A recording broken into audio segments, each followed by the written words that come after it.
사연을 소개하겠습니다. 우리 가족에게도 참 많은 사연이 있습니다. 그 모든 것은 시댁의 첫 인사를 가기 전 남편의 부탁으로부터 시작이 되었는데요. 남편이 어렵게 말을 꺼냈거든요. 자기야, 전에 내가 말했었잖아. 나한테 형이랑 형수님이 있었는데 사고 나서 두 분 다 돌아가셨다고? 응, 기억나지. 근데 그게 왜? 그래서 말인데 내일 우리 부모님께 인사 가면 형네 이야기는 절대 꺼내지 않았으면 좋겠어. 부모님이 형 얘기하는 거 엄청 싫어하시거든. 알았어. 자식 먼저 앞세웠는데 그 심정이 오죽하시겠어?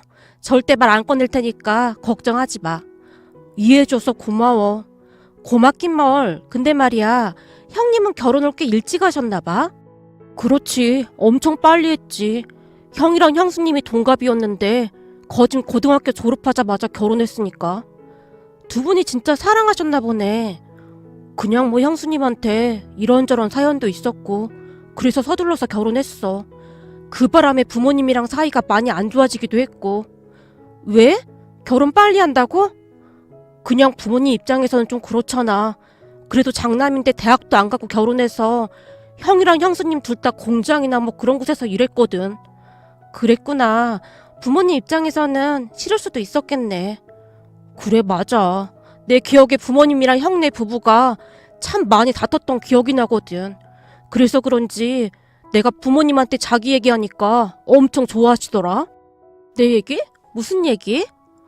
무슨 얘기는 무슨 얘기겠어. 자기는 명문대학 나왔고 거기다 부모님도 학교 선생님이셨잖아. 우리 부모님이 엄청 좋아하시더라고. 교육자 부모님 밑에서 아주 잘 자랐을 것 같다고. 그런 게 어딨어. 나도 그냥 평범하게 자랐는걸? 누군가 그러더라. 평범하게 사는 게 제일 힘든 거라고. 응? 그게 무슨 말이야? 그니까 내 말은 그 평범함을 부러워하는 사람도 많다 그 말인 거지 뭐. 그때 당시 말을 하던 남편의 얼굴에 씁쓸함 같은 것이 스쳐 지나갔던 것 같았지만 저는 그저 대수롭지 않게 생각하며 남편에게 물었어요. 자기야, 내가 다시 한번 확인해보고 싶어서 그러는데 자기네 부모님께 확실히 말씀드린 거 맞는 거지? 뭘 말이야? 자기랑 나랑 약속한 거 있잖아. 아, 애기 안 낳고 우리 둘이 살겠다는 거? 응, 그거 말씀드린 거 맞는 거지? 당연하지. 우리 부모님 별로 관심도 없던걸? 난 그게 참 이상하단 말이야. 뭐가 이상해? 별로 관심 없는 게 우리한텐 더 나은 거잖아. 그렇긴 한데 생각해봐. 이제는 자기가 집안의 외동이나 매 한 가지잖아? 그렇지. 형이 그렇게 됐으니 외동이나 마찬가지지. 근데 우리가 결혼하면 아이를 낳지 않고 살겠다고 했잖아. 자기네 부모님께도 분명히 말한 거고. 그런데도 아무 상관이 없다고 하시니까 좀 이상하다는 거야. 그게 뭐가 이상해? 많이 이상하지. 대부분의 부모님이라면 그런 큰일까지 겪었는데 남아있는 자식한테 손주 바라는 게 당연한 거 아니겠어? 우리 부모님도 이상하다고 하시더라고. 그게 어떻게 가능하냐고. 글쎄, 그건 나도 잘 모르겠는데 그냥 내 생각에는 큰일 겪고 나니까 그런 게 다 무슨 소용인가 뭐 그런 거 같기도 하고 그냥 다 내려놓으신 것 같아. 암튼 우리 부모님은 우리 둘만 잘 살면 아무 상관없대. 남편이 아무렇지도 않게 말을 했습니다. 그런 남편을 보며 이상하긴 했지만 너무나 담담하게 말하는 남편을 보며 저도 그냥 넘기고 말았어요. 그렇게 다음날 시댁에 인사를 드리러 갔는데요. 시부모님께서 너무나 반갑게 맞아주셨습니다. 거기다 식탁 위에는 맛있는 음식들이 한가득 차려져 있었어요. 식사를 하는 내내 시어머님께서 같은 말만 되풀이하셨는데요. 우린 손주 욕심도 없고 그냥 니들 둘만 잘 살면 되는 거야 라고 말씀하셨거든요. 시부모님께 직접 그 말을 들으니 더욱 안심이 되었기에 저도 마음 놓고 식사를 할 수 있었어요. 제가 대답도 잘하고 그래서 그랬는지 시간이 지나면 지날수록 시어머님께서 저를 편하게 생각하시는 듯 했습니다. 내가 우리 아들한테 들어보니 애를 안 낳고 살 거라고 하더구나. 네, 요즘 애들 키우는 게 보통 일이 아니더라고요. 그냥 우리 둘이 살고 싶습니다. 그렇지. 애들 키우는 게 보통 일이 아니긴 하지. 시도 때도 없이 빽빽 울어대지. 거기다 돈은 또 얼마나 들어가는지 잘 생각했어. 역시 교육자 부모님께 잘 배워서 뭐가 달라도 다르구만. 네? 아, 좋게 봐주셔서 감사합니다. 지금 내가 한 말 진심이야. 사실 말이야. 가만히 보면 꼭 능력도 없는 것들이 대책 없이 애들을 주렁주렁 낳기만 하고 제대로 책임도 못 지잖니? 그런 거 보면 한심하게 짝이 없다니까. 시어머님이 고개를 절레절레 흔들고 있었는데요.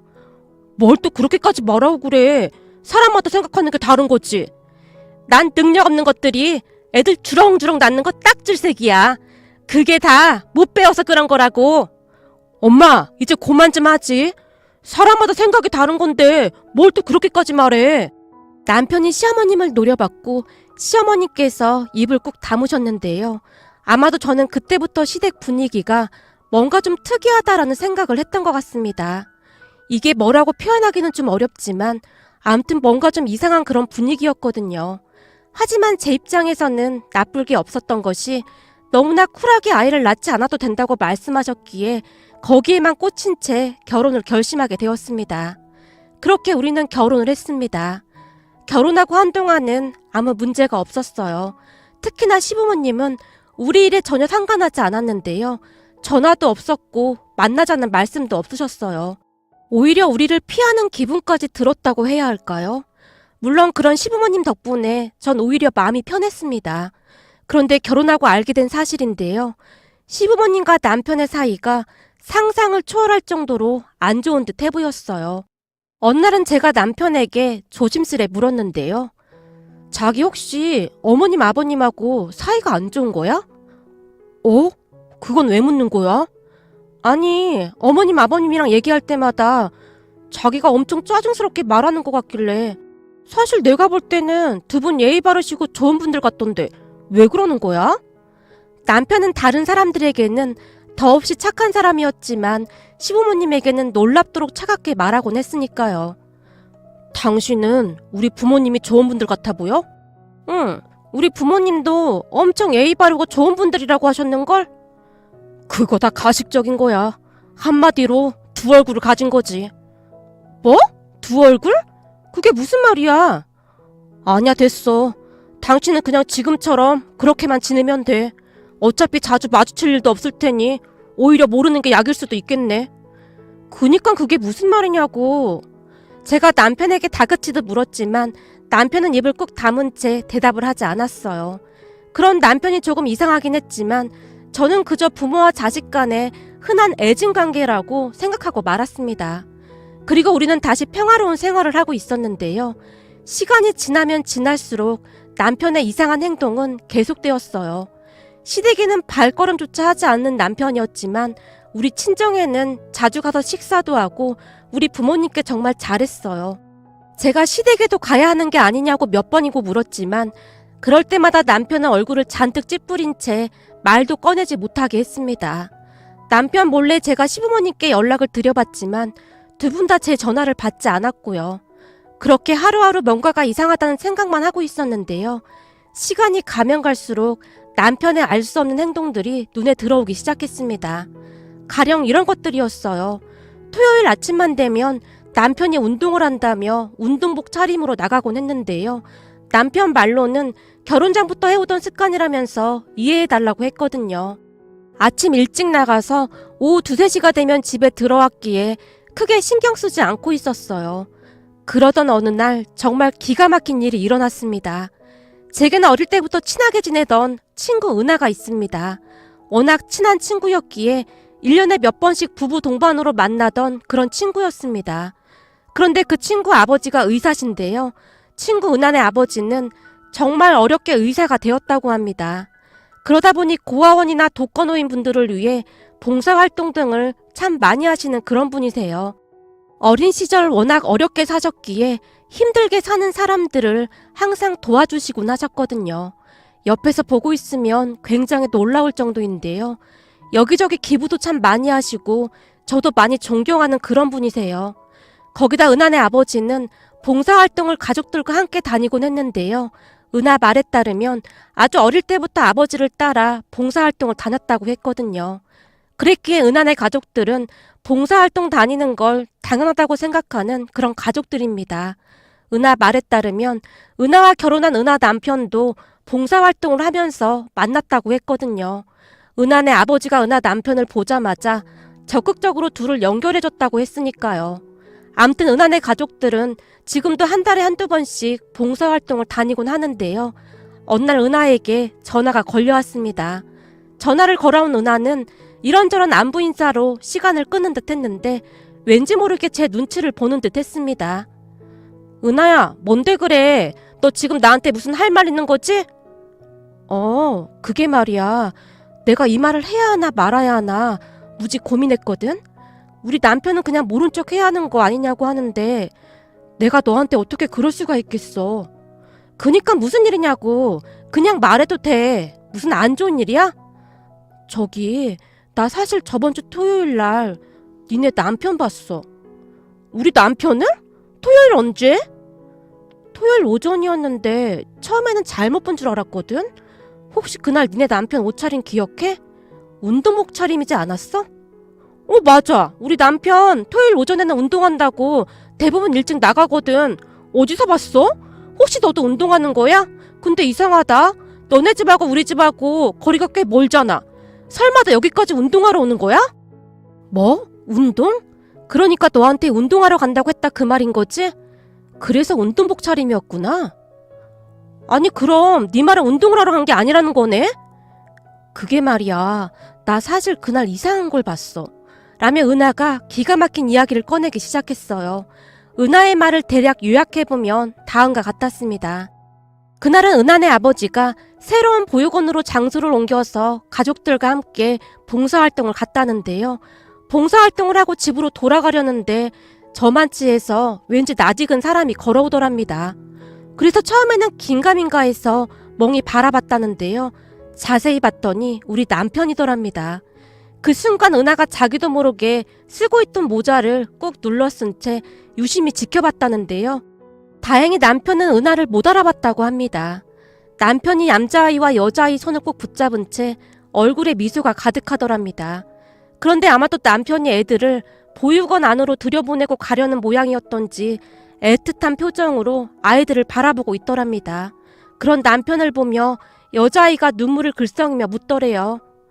아빠, 다음 주에도 또 올 거지? 다음 주에는 피자 사줘? 라고 하더랍니다. 그 소리를 듣고 은하가 그 자리에 얼어붙어 버렸다는데요. 처음에는 잘못 들었을 거야 라는 생각으로 애써 부인하고 있었다고 하네요. 하지만 그 여자아이가 다시 한번 남편을 향해 큰 목소리로 말했다고 합니다. 아빠, 다음 주에 봐. 잘 가. 라고 말이죠. 한참 동안 말을 하던 은하가 제게 물었어요. 아무리 봐도 니네 남편이 확실해. 물론 그날은 우리 남편이 같이 안 가서 나 혼자 보긴 했는데 100% 아니 200% 확실해. 진짜 우리 남편 맞았어? 그리고 진짜 아빠라고 했단 말이지? 그렇다니까. 물론 내가 잘못 본 거였으면 좋겠는데 혹시 모르니까 네가 확인은 해봐야 하지 않을까 해서 말이야. 너 지금 정신 하나도 없겠지만 내가 보육원 이름 알려줄게. 라며 은하가 보육원 이름을 알려줬습니다. 은하가 말해주는 보육원 이름을 메모지에 적는데 손이 어찌나 떨리던지 메모지에 적힌 글자가 기괴해 보이기까지 했어요. 그날 저녁 남편에게 물어볼까 하다가 문득 은하가 우선 증거가 필요하지 않겠냐며 다음 주에 같이 가자고 했던 생각이 났습니다. 그런 은하의 말에 제가 간신히 알았다고 대답을 하긴 했지만 어찌해야 하나 고민이 될 수밖에 없었어요. 그리고 드디어 토요일이 되었습니다. 자기야, 나 오늘 은하랑 약속 있어서 지금 좀 나가볼게. 이렇게 일찍? 은하가 급한 일이 생겼다고 해서 말이야. 제가 아무렇지도 않은 듯 말을 하려고 했지만 왠지 모르게 허둥지둥 대고 있었고 남편이 그런 저를 이상한 듯 바라봤습니다. 잠시 후 아파트 주차장으로 내려갔는데 이미 은하가 와 있었어요. 얼른 타. 지금 이 상황에 네가 운전하는 건 좀 아닌 것 같아서 내가 차 가지고 왔어. 그래 고마워. 근데 너 그거 진짜야? 난 도무지 믿어지지가 않아. 네 말대로라면 우리 남편한테 애들이 있다는 거잖아. 그것도 둘씩이나. 네 남편이 확실했어. 우선은 분명히 애들한테 이번 주에도 온다고 했으니까 가서 지켜보자. 혹시 거기 보육원 사람들한테 물어보진 않았어? 그게 개인정보이기도 하고 그런 거 물어보기가 좀 그렇더라고. 우선 얼른 타. 괜히 니네 남편이랑 마주치면 안 되니까 가면서 얘기하자. 은하의 말에 제가 얼떨결에 차에 올라탔습니다. 그리곤 잠시 뒤 은하가 말하던 보육원에 도착을 했어요. 은하와 제가 숨을 죽인 채 남편을 기다리고 있었는데요. 시간이 얼마나 지났을까요? 얼마 뒤 정말로 남편의 차가 보육원으로 들어오는 게 아니겠습니까? 순간 숨이 쉬어지지 않을 정도로 큰 충격을 받았습니다. 지금껏 남편이 저를 속여왔다는 생각에 분노가 치밀어 올라왔거든요. 잠깐만, 더 기다려봐. 지금 확실한 증거가 필요하거든? 네 남편하고 애들 뒤를 따라가서 다른 소리 못하게 해야 해. 지금은 그냥 봉사활동 하러 왔다고 하면 끝인 거잖아. 은하의 말에 제가 겨우 눈물을 삼키며 고개를 끄덕였어요. 남편은 한두 번 와본 것이 아닌 모양인지 모든 것이 자연스러웠는데요. 은하 말대로 곧 아이들을 데리고 차에 올라타는 게 보였어요. 은하와 제가 그 뒤를 따라갔고요. 잠시 후 남편이 한 피자집으로 들어갔습니다. 멀리서 유리창 안을 바라보니 아이들과 피자를 시키고는 세상에서 가장 행복하다는 듯이 활짝 웃고 있더라고요. 제가 그런 남편에게 전화를 걸었습니다. 남편이 자리에서 일어나 구석으로 걸어가는 게 보였어요.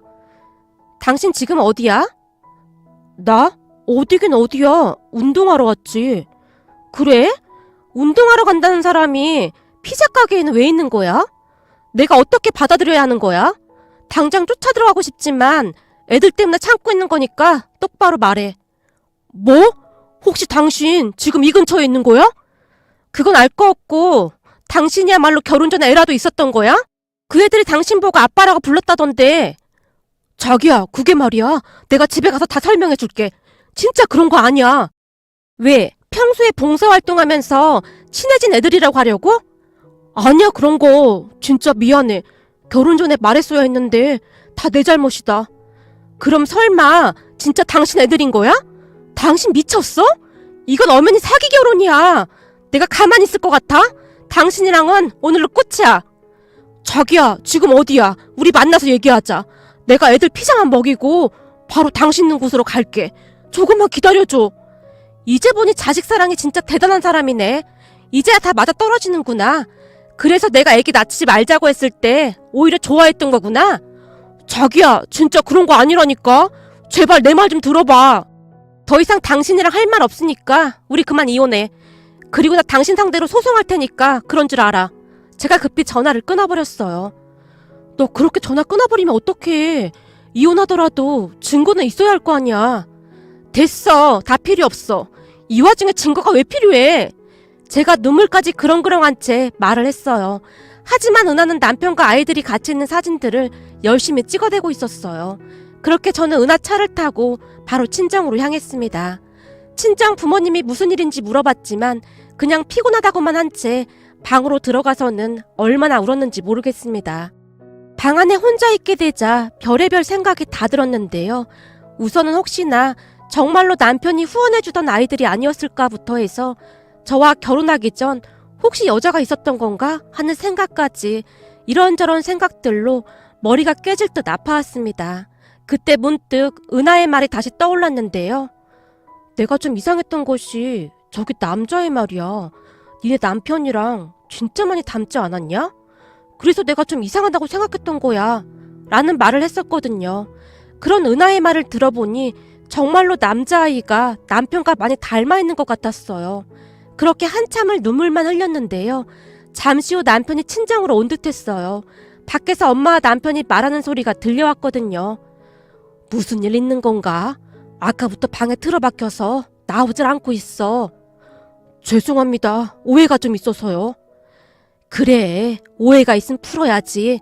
라는 엄마의 목소리가 다시 들려왔고 제가 벌컥 문을 열고 밖으로 나왔어요. 오해? 무슨 오해? 진짜 뻔뻔하다. 그 남자의 말이야. 당신이랑 닮았던데. 오해는 무슨 오해야?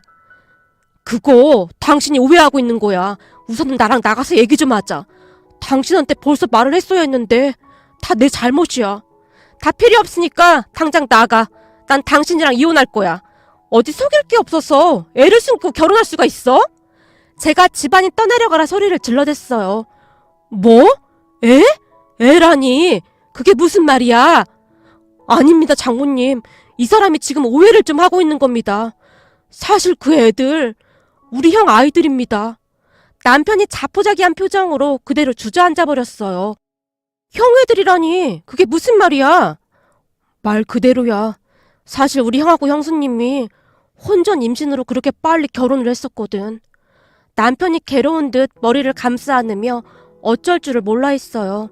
그 뒤 남편의 입에서 충격적인 이야기들이 터져나왔는데요. 사실 형님 부부가 혼전 임신으로 급히 결혼을 했다고 합니다. 그런데 돌아가신 형님이 고아였다고 하네요. 그래서 시부모님이 끝까지 결혼을 반대했던 모양이었어요. 하지만 아주버님이 가족들과 연을 끊다시피 하고 형님과 결혼을 했고 말이죠. 그때 아주버님과 형님은 아들과 딸을 낳고 나름 잘 살고 있었다는데요. 어느 날 시아버님 휴대폰으로 전화가 한 통 걸려왔다고 하네요. 아주버님과 형님이 교통사고가 나서 세상을 떠났다고 말이죠. 그렇게 하루아침에 조카들은 부모를 잃고 고아가 됐다는데요. 문제는 시부모님이 절대로 조카들을 키울 생각이 없다고 했답니다. 결국 그 문제로 인해 시부모님과 남편의 사이가 틀어졌던 거였고요. 남편은 그래도 조카인데 우리가 키워야 하는 게 맞다고 했지만 형님을 워낙 싫어했던 시어머님은 손주들을 보고 싶어 하지도 않았답니다. 이래서 사람 팔자가 중요한 거야. 봐라, 쟤들도 지엄마 팔자 닮아서 고아가 되지 않았니? 쟤들 데리고 있어봐야 우리한테 좋을 거 하나 없다. 요즘은 고아원도 잘 돼 있어서 괜찮아. 엄마, 진짜 너무한 거 아니야? 아무리 그래도 할머니, 할아버지랑 삼촌이 있는데 고아원에 보내는 건 진짜 아니잖아. 몰라. 우린 죽어도 못 키우니까 그런 줄 알아. 그럼 네가 키울래? 네가 어떻게 키울 건데? 회사 간두고 애들만 끼고 살 거야? 무슨 돈으로 키울 건데? 라며 남편을 몰아세웠다고 하네요. 결국 조카들은 보육원에 들어가게 되었답니다. 하지만 죄책감에 시달리던 남편은 조카들을 모른 척할 수가 없었다고 합니다. 그래서 한 달에 몇 번씩 조카들을 보러 다녔다고 하네요. 문제는 저랑 결혼하게 되면서 조카들을 자주 볼 수가 없었기에 토요일날 운동 간다는 핑계로 보육원을 다녔던 거라고 합니다. 말을 하는 내내 남편이 눈물을 흘리고 있었어요. 정말 미안해. 당신한테 절대 부담 주기 싫어서 그랬어. 그리고 내가 키울 형편도 안 돼서 그냥 그렇게 챙겨주려고 했던 거야. 미리 말 못해서 진짜 미안해. 혹시나 그 문제 때문에 당신이 나랑 결혼 못한다고 하면 어쩌나 싶어서 차마 말을 꺼낼 수가 없었어. 진짜 기가 막혀서 말이 안 나온다. 가족들이 어쩌면 그럴 수가 있어? 난 당신이랑 시부모님이 날 속인 것보다 당신 조카들한테 그렇게 한 게 더 소름이 끼쳐. 정말 미안해. 나도 어떻게 해야 할지 모르겠더라고. 처음에는 나도 데리고 오려고 했어. 근데 혼자 애를 키울 자신도 없고 돈도 벌어야 하고 계속 죄책감만 들었어. 더 이상 당신이랑 말하고 싶지 않으니까 그만 가봐. 정말 미안해. 나 한 번만 용서해주면 안 될까? 남편이 눈물을 뚝뚝 흘리며 쫓겨나다시피 나갔습니다. 정말 이제 기가 막히다 못해 심장이 벌렁거리더라고요. 사람들이 어쩌면 그럴 수가 있을까요? 그러면서 시부모님을 처음 만났을 때 했던 말들이 다시 생각났습니다. 꼭 능력 없는 것들이 애만 주렁주렁 낳는다고 말이죠. 저뿐만 아니라 우리 부모님도 상당히 놀란 듯 얼굴이 사색이 되어 있었는데요. 우선은 그렇게 흥분할 게 아니라 김서방 입장도 생각해줘야 할 것 같아. 입장? 무슨 입장? 생각해봐라.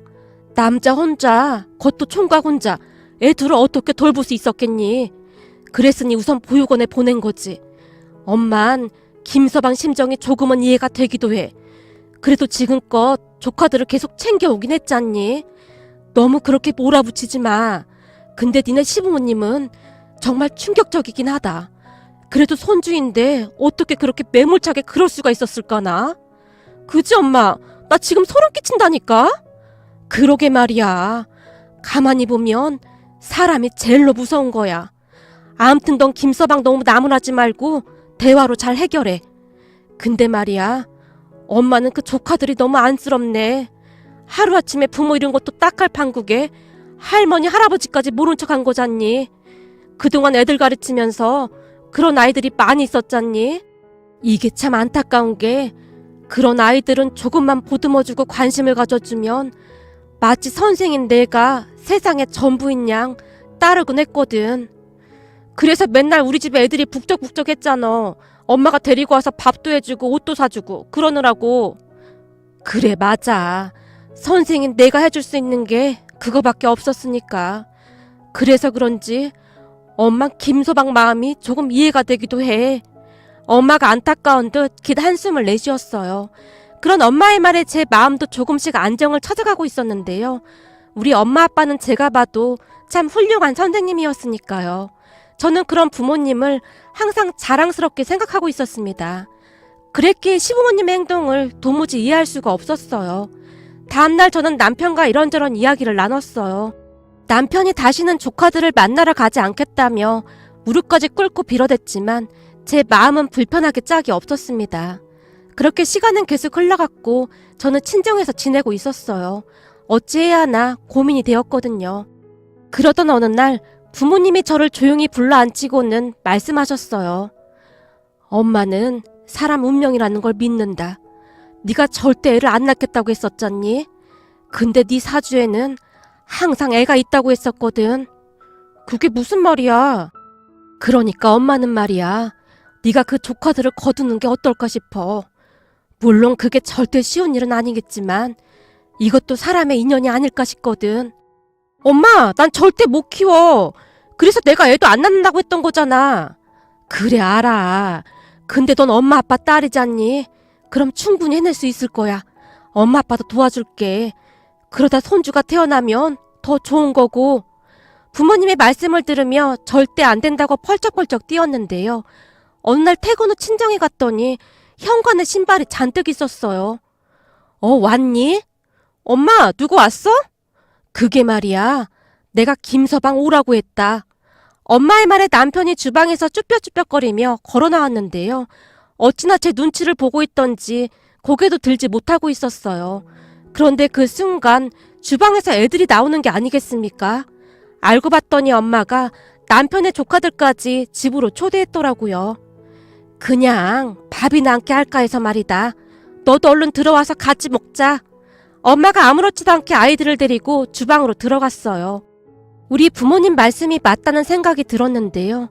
저도 역시 부모님을 그대로 닮았던지라 아이들의 맑은 눈을 보며 차마 내치지를 못하겠더라고요. 그리고 우리는 그렇게 가족이 되었습니다. 우리 부부가 맞벌이를 했었기에 친정에 들어가서 같이 지내기로 했어요. 아무래도 제가 육아에 많이 서툴었기에 이래저래 부모님의 도움을 많이 받을 수밖에 없었거든요. 우리 부모님이 참 대단했던 것이 아이들을 정말 많이 예뻐해 줬어요. 처음에는 아이들도 입이 잘 떨어지지 않았던지 저를 저기요라고 불렀지만 저는 아이들을 기다려줬습니다. 그러던 어느 날은 아들이 어렵게 말을 꺼냈는데요. 저기 이거요. 이게 뭔데? 선생님 면담 있대요. 그래? 알았어. 그럼 엄마가 면담 약속 잡을게. 저기 엄마 진짜 감사해요. 라며 아들이 후다닥 뛰어나갔어요. 그 뒤부터 아이들이 저를 엄마라고 불렀는데요. 이 엄마라는 단어가 참 커다란 힘이 있더라고요. 아이들이 제게 엄마라고 부를 때마다 왠지 모를 책임감 같은 것이 느껴졌을 정도였으니까요. 거기다 우리와 함께 살게 되면서 아이들의 성적이 눈에 띄게 올라가기 시작했습니다. 주말마다 제가 아이들을 옆에 끼고 공부도 가르쳐줬거든요. 덕분에 둘 다 자신감이 생긴 것인지 회장 선거에 나가서 회장이 되기도 했습니다. 어느 날은 딸의 생일이 일주일 뒤로 다가왔기에 다 함께 딸의 생일 파티를 열어주기로 했습니다. 은주야, 은주 생일 때 친구들 초대해서 생일 파티 할까? 생일 파티? 그래, 엄마랑 같이 초대장 만들어서 친구들 초대하자. 케이크도 사고 은주가 좋아하는 피자도 시키고. 그리고 너도 알다시피 엄마가 음식을 잘 못하긴 하지만 최대한 맛있게 만들어 볼게. 정 안 되면 할머니 찬스 쓰면 되고. 제가 밥을 먹으면서 아무렇지도 않게 말을 하고 있었는데요. 순간 딸이 흐느껴 울기 시작했습니다. 은지야, 왜 그래? 생일 파티 하기 싫어? 알았어, 그럼 안 할게. 그러니까 울지 마. 은주가 울면 엄마도 슬프단 말이야. 어느새 모든 말과 행동이 아들과 딸의 눈높이가 되어 있었기에 제가 놀란 채 어쩔 줄을 몰라 하고 있었어요. 엄마, 진짜 생일 파티 해도 되는 거야? 친구도 우리 집에 초대해서 하는 거, 그거 말하는 거지? 그래, 생일 파티 말이야. 당연히 좋아. 이제는 나한테 할아버지 할머니도 있고 엄마 아빠도 있으니까 난 당연히 좋아. 그래? 엄마는 은주가 울어서 놀랐잖아. 에이, 그건 너무 기뻐서 그런 거잖아. 미안해. 엄마도 엄마가 처음이라 아직 모르는 게 많아서 그래. 앞으로 은수랑 은주가 엄마 많이 도와줘야 해. 제가 딸을 꼭 안아줬는데요. 남편과 아들의 눈에도 눈물이 그렁그렁해 있었어요. 그렇게 온 가족이 정성껏 준비해서 딸의 생일 파티를 열었습니다. 생일 파티를 하는 내내 딸이 제 손을 꼭 잡은 채 친구들 앞에서 엄마! 엄마를 몇 번이나 불렀는지 모르겠습니다. 그러면 제가 우리 예쁜 딸 엄마 불렀어? 라고 대답했고요. 딸의 마음이 제 마음에도 고스란히 와닿아서 가슴이 아려왔어요. 딸은 수시로 친구들에게 우리 엄마야, 우리 엄마 예쁘지? 라는 말도 했습니다. 생일 파티가 끝난 뒤 잠자리에 누운 딸이 제 목을 꼭 끌어안고는 엄마, 오늘이 세상에서 제일 행복한 날이었어. 은주 엄마가 돼줘서 진짜 고마워. 세상에서 엄마가 제일로 좋아. 라며 활짝 웃었는데요. 그런 딸의 모습을 보며 가슴속 깊은 곳에서 무엇인가 뜨거운 것이 올라와 목이 메어왔습니다. 아들과 딸이 우리 집에 처음 왔을 때만 해도 제 눈치를 보느라 고개도 제대로 들지 못했었는데 그날만큼은 제 자신에게 어찌나 뿌듯했는지 모르겠습니다. 나도 이제 진짜 엄마가 되어가는 거야 라는 생각이 들었거든요. 우리는 그렇게 서로를 보듬고 잘 지냈어요. 하지만 우리가 보육원에서 아이들을 데리고 왔다는 걸 안 시어머니께서 전화를 해왔는데요. 니들이 정신이 나가도 보통 나간 게 아니구나. 그런 고아 출신들을 왜 데리고 오냔 말이야. 애를 키우고 싶었으면 니들이 나와서 키울 것이지. 라며 소리를 질러댔어요. 결국 시부모님과는 아예 연락을 끊고 살고 있답니다. 그리고 우리 부부는 그 뒤 누뚱이 아들을 한 명 낳아서 잘 키우고 있어요. 애들을 키워보니 생각했던 것보다 너무너무 예쁘더라고요. 형이랑 누나가 어찌나 잘 챙기는지 보고 있으면 미소가 절로 나온답니다. 둘 다 공부도 잘해서 서울에 있는 대학에 떡하니 합격까지 했는데요. 둘 다 워낙 공부를 잘하다 보니 우리 장남은 회계사 시험에 합격을 해서 지금은 회계사로 일을 하고 있고 우리 딸은 할머니 할아버지의 영향을 받아서 선생님이 되었습니다. 우리 부모님과 같은 선생님이 되고자 항상 노력하는 참 기특한 아이랍니다. 거기다 얼마 전 우리 장남이 돈을 꽤 많이 모았던 모양인데 할아버지께 떡하니 차까지 선물해 드렸답니다. 할아버지 할머니, 그동안 우리 키워주시느라 고생하셨는데 이제는 저희가 잘 모실게요. 아들이 차키를 할아버지께 건네며 눈물을 글썽였어요. 그 바람에 가족 모두 펑펑 눈물을 흘렸답니다. 아마도 우리 모두의 머릿속에 그동안 지나온 일들이 주마등처럼 스쳐 지나가지 않았나 싶네요. 우리 은수와 은주는 우리에게 항상 고맙다는 말을 하곤 하는데요. 저는 오히려 우리 아이들에게 더 고마울 뿐입니다. 사실 저도 은수와 은주를 키우면서 더 많이 배우고 깨닫게 되었거든요. 요즘은 우리 삼남매를 보고 있으면 그저 행복하다는 생각만 든답니다. 앞으로도 우리 가족 행복하게 잘 살아가겠습니다. 오늘의 사연은 여기까지였습니다. 즐겁게 보셨다면 구독, 좋아요 부탁드립니다. 고맙습니다.